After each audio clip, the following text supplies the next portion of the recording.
Na aula de hoje, nós vamos ampliar o conceito de referenciais. Vamos utilizar novos referenciais, tomando como base um conjunto de 3 vetores. E vamos, a partir daí, fazer a cinemática. Vamos estudar a cinemática usando os referenciais generalizados. Eu quero, em primeiro lugar, lembrar que, de acordo com a definição que adotamos até agora, um referencial a gente introduz com base em elementos da geometria, pontos, retas, superfícies. Podem ser utilizadas como referenciais para especificar a posição de um ponto no espaço. No entanto, na dinâmica, precisamos definir velocidade vetorial, precisamos definir aceleração vetorial e, portanto, não é um problema apenas de determinar um ponto no espaço. Para tal, precisamos generalizar o conceito de referenciais. Quero lembrar que o referencial por excelência, utilizando o que nós utilizamos na mecânica, é o referencial cartesiano. E, como tal, ele é definido como sendo um conjunto de 3 eixos ortogonais entre si e que tem um ponto em comum, um ponto denominado origem do referencial. Muito bem, a partir do referencial cartesiano, nós podemos introduzir coordenadas. Coordenadas esféricas, cilíndricas, polares e assim por diante. E, a partir desse conjunto de coordenadas, nós vamos introduzir um novo referencial, ou novos referenciais, porque tudo depende do conjunto de coordenadas escolhidas. Por exemplo, nós vamos utilizar muito nesse curso um referencial generalizado que nós vamos denominar como um novo referencial cartesiano. O que é esse referencial? Ora, nesse caso, estamos falando de 3 vetores. Esses vetores têm módulo 1 e, portanto, são denominados versores por isto. Então, eu tenho o versor K, o versor J e, finalmente, um versor I. Ora, veja, agora estamos mudando de estratégia. Nós estamos introduzindo 3 vetores como sendo um referencial, constituindo um referencial. E esse é o aspecto mais importante.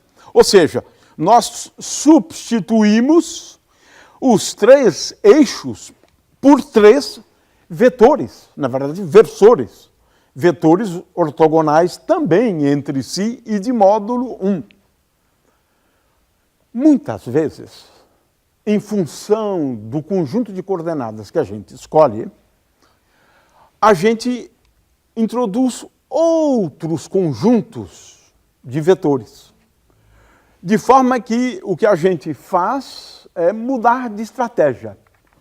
A gente escolhe, em primeiro lugar, um conjunto de coordenadas. É claro que estamos sempre utilizando o que nós chamamos de referencial cartesiano como sendo 3 eixos. A partir deles, das coordenadas cartesianas, nós agora podemos fazer escolhas de coordenadas. E, a partir da escolha de coordenadas, nós vamos escolher referenciais generalizados com base em 3 vetores que denominamos vetores da base. Claro que para cada conjunto de coordenadas nós vamos escolher um conjunto de vetores diferente. Esse é o aspecto mais importante no estudo da cinemática. A questão do referencial depende da escolha do conjunto de coordenadas que julgarmos mais adequado na resolução de um determinado problema de física. Muito bem, vamos começar então pelo referencial mais simples, aquele que eu já acabei de me referir a ele, né? Nós estamos aqui falando de um novo referencial, 3 vetores de módulo 1, são assim denominados versores, mas eles são ortogonais entre si.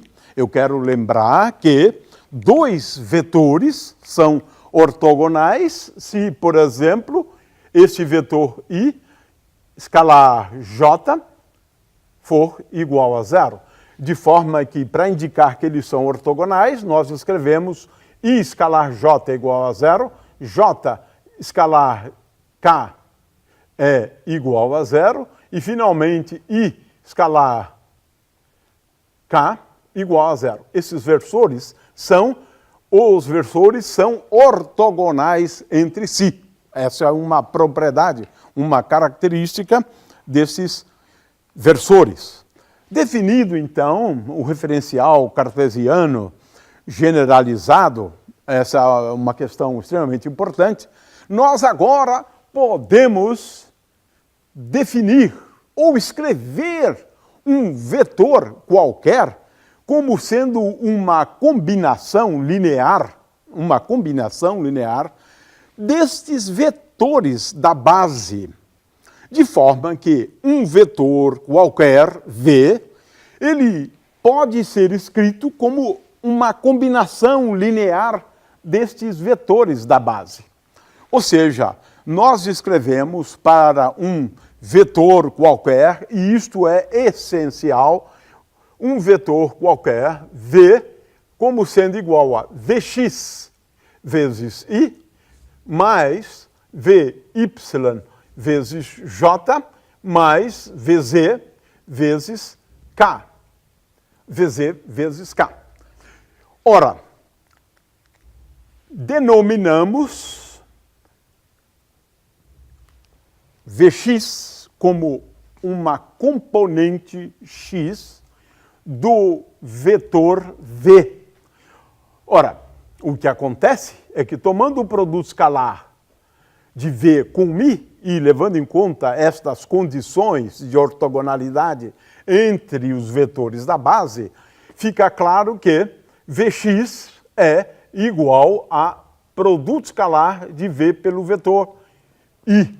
E assim que definimos a componente x. Ora, a componente x é basicamente a projeção do vetor V ao longo do eixo x. É claro que podemos fazer a mesma coisa em relação às demais componentes. A componente y é o produto escalar do vetor pelo versor j, e Vz é igual ao produto escalar do vetor V pelo versor K. Esse é um aspecto extremamente importante, porque agora nós estamos efetivamente definindo componentes de um vetor, qualquer. Ou seja, nós estamos agora ampliando o conceito de coordenadas. Antes estávamos falando das coordenadas de um ponto no espaço. Agora estou falando das coordenadas de um vetor qualquer, utilizando essa base, esse conjunto de 3 vetores. Ora, o módulo de um vetor, é importante lembrar isso, é fácil verificar, é igual a raiz quadrada de Vx ao quadrado mais Vy ao quadrado mais Vz ao quadrado.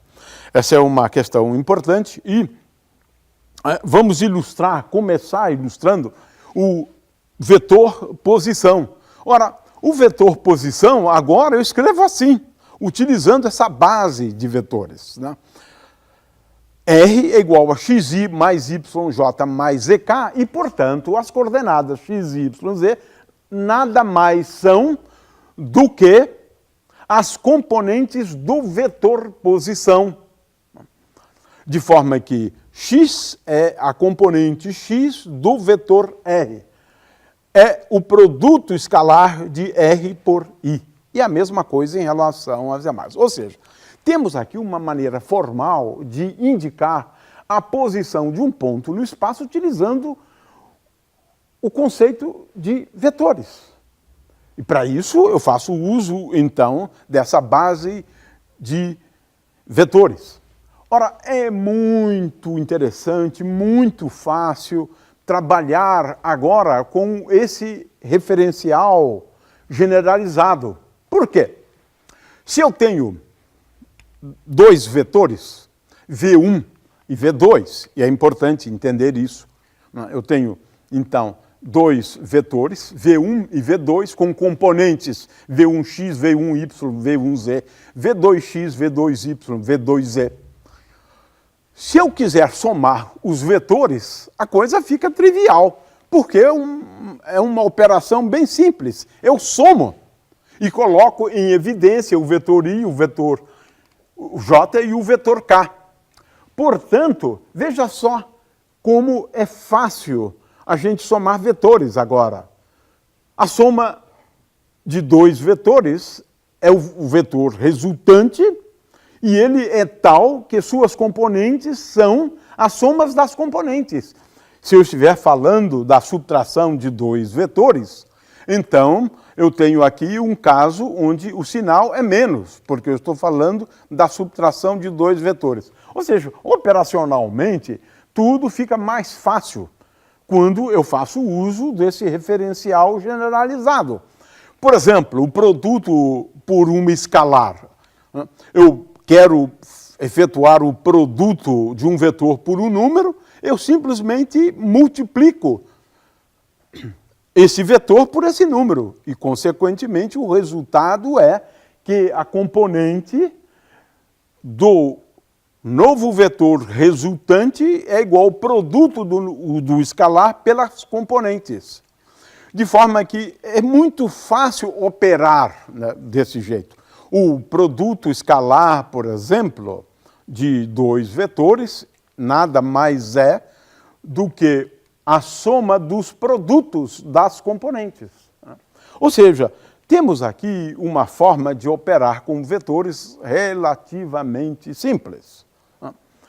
Ora, às vezes a gente deve recorrer não só a essa base de vetores IJK, às vezes devemos utilizar outros vetores da base, E1, E2, E3. E a escolha desses vetores é ditada pela escolha das coordenadas, que muitas vezes pode ser mais conveniente um conjunto de coordenadas do que outro. Mas o fato é que temos aqui, então, coordenadas que poderíamos chamar de generalizadas. Por exemplo, vetores em coordenadas polares. Se eu escolher as coordenadas polares, ρ e φ, então eu agora preciso introduzir uma nova base de vetores. E essa nova base de vetores são dois versores, né? De tal forma que esses versores, um deles é tangente a uma circunferência que passa pelo ponto considerado.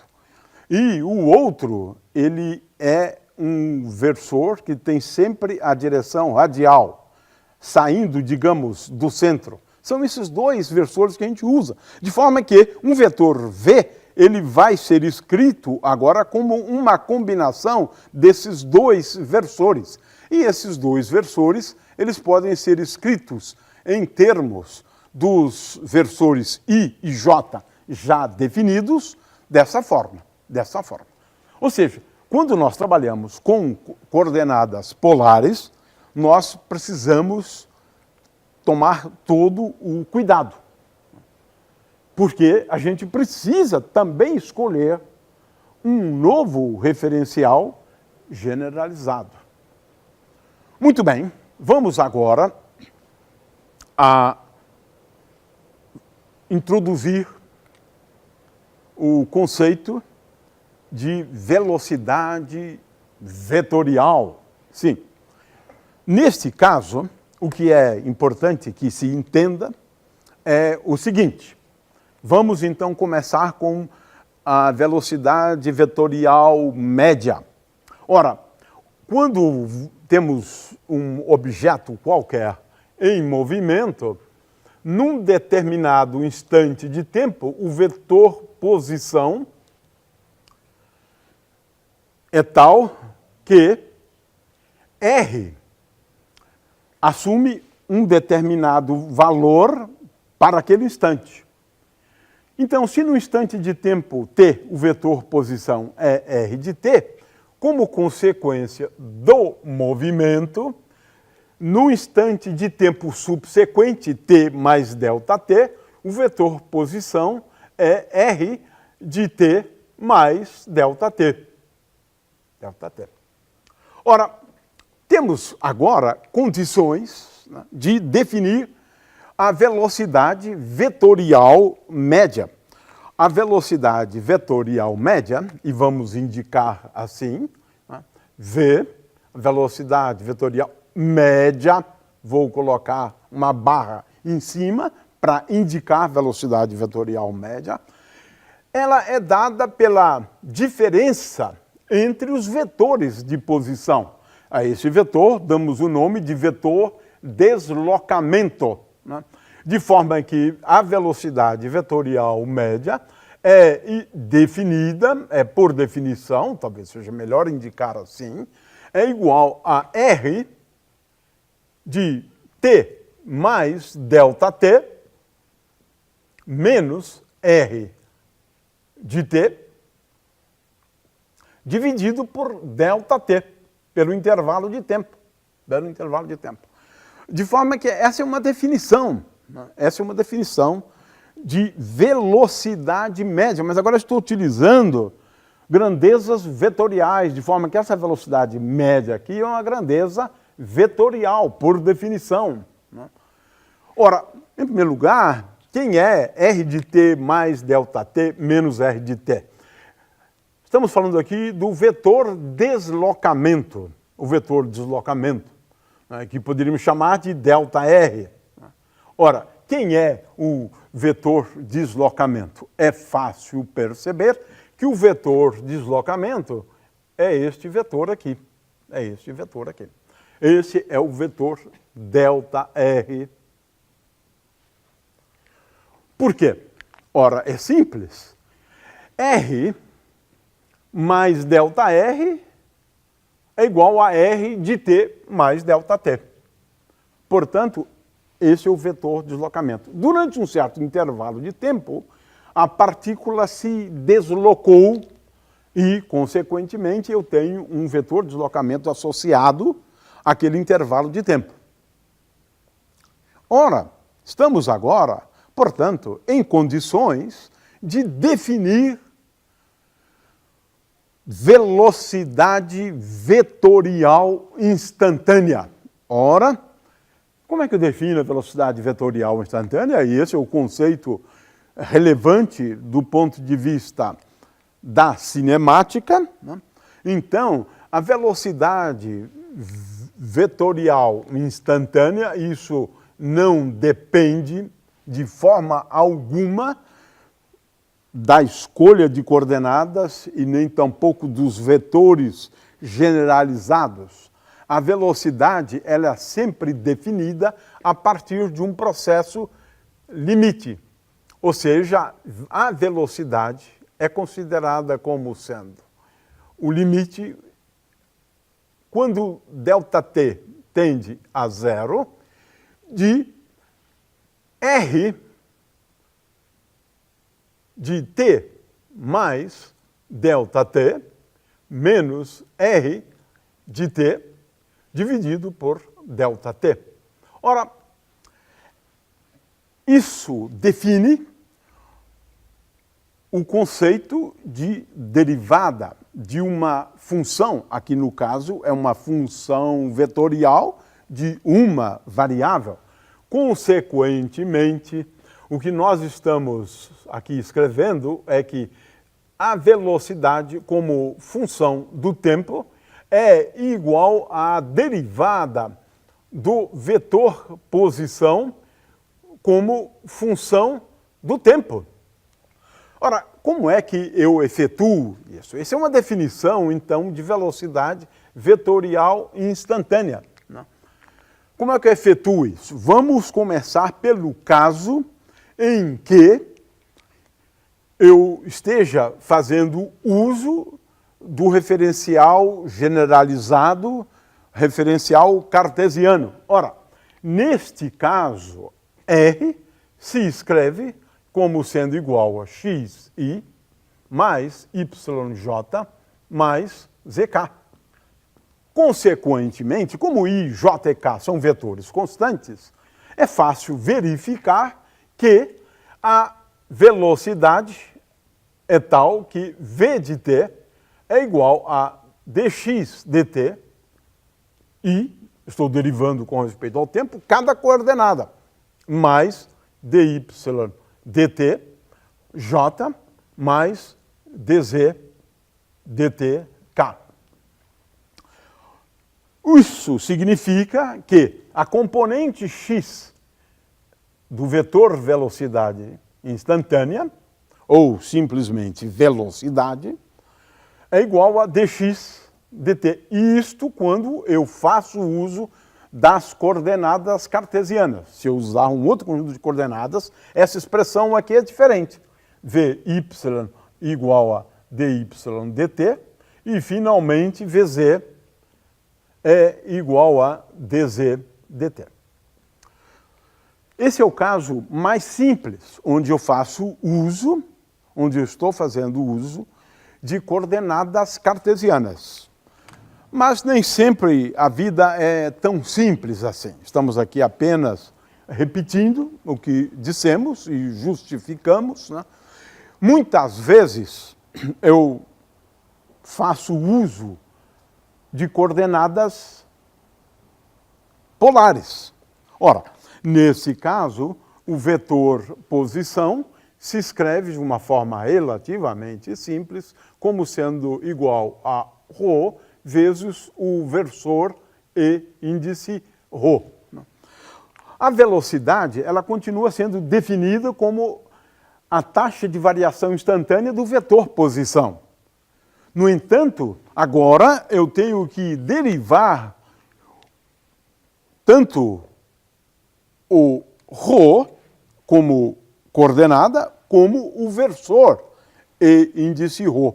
O resultado é que agora o vetor velocidade tem componentes em coordenadas polares, tais que V índice ρ é igual a dρ dt e V índice φ, a componente Eφ ou a componente φ da velocidade, ela é igual a ρ vezes dφ dt. É claro que é preciso manipular um pouquinho e fazer essas derivadas, mas apresentamos esse exemplo para entender que, em função do conjunto de coordenadas escolhidas, devemos introduzir outros vetores da base que não I, J e K.